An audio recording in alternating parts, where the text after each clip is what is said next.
जी को ज्ञापन देकर के गजेंद्र सिंह शेखावत के खिलाफ नारे लगे थे, बारी बर्दाश्त नहीं, मोदी तुमसे प्यार नहीं, शेखावत तुमसे तुम्हारी खैर नहीं, इस तरह के मैं तो अभी सीधा मीटिंग में आया, मुझे जानकारी नहीं है ना, मुझे पता है कि भाई क्या नारे लगे।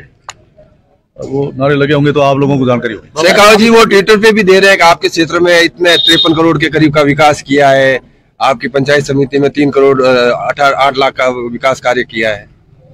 विकास के जो काम हो रहे हैं जनता हमको सुनती है, तो हमारा फर्ज बनता है।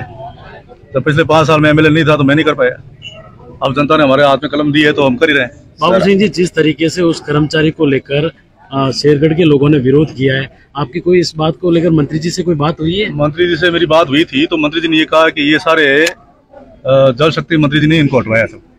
तो मैंने कहा उनको हटवाया तो कम से कम दूसरे लगवाते तो सही, अब जब हटा दिया तो हम किसे काम कराए। सही बात। तो वो जनता की जवाब। हमारे यहाँ वीर शिरोमणि देवराज राठौड़ जी की जयंती थी, उस समय ग्रामीण लोग खड़े हुए और खड़े होकर उन्होंने कहा कि चुनाव आगे हैं और अपने यहाँ जो केंद्रीय विद्यालय की मांग थी और अभी आदरणीय राजनाथ सिंह जी साहब बालेश्वर पधारे थे, तो जब वो मांग उठी तो राजनाथ सिंह जी के सामने आदरणीय जल शक्ति मंत्री जी ने कह दिया कि ये तो सैंक्शन है, और राजनाथ सिंह जी ने घोषणा कर दी कि भाई ऑलरेडी केंद्रीय विद्यालय सैंक्शन है। तो हमने कहा भाई उसकी स्वीकृति का पत्र तो दे दो, जिसे हमको जनता में जाना पड़ेगा वोट मांगने के लिए, तो हम बताएंगे कि आपकी मांग थी जो वर्षों से थी वो मांग पूरी हो गई, ये आपका सैंक्शन लेटर आ गया।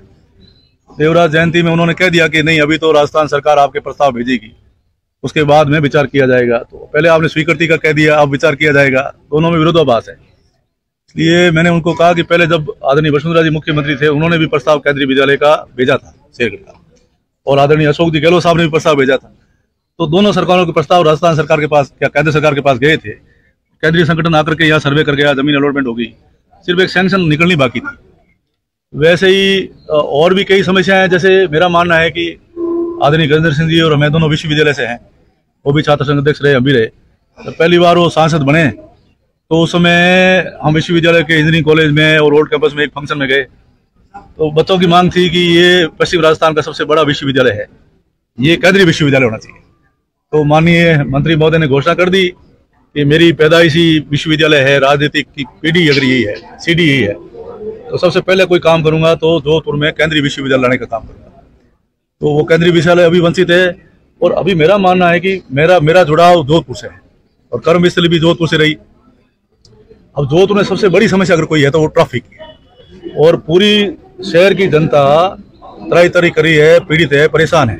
और आपको जानकारी होगी कि एलिवेटेड रोड की घोषणा हुई, अब पिछले 4 साल से नगाड़े बजाए जा रहे हैं, ढोल बजा रहे हैं, बैनर लग रहे हैं, लेकिन वो एलिवेटेड रोड आई नहीं। तो आप कहीं भी चौराहे पे जाके पूछोगे कि भाई ये ट्रैफिक की क्या समस्या है, तो आम जनता एलिवेटेड रोड की मांग करेगी, तो वो भी मांग आपके सामने है। अब कई मुद्दे ऐसे भी हैं हमारे गांव में जो जनरल कास्ट के लोग हैं, उनमें ईडब्ल्यूएस की मांग है कि भी राजस्थान सरकार ने तो सरलीकरण किया।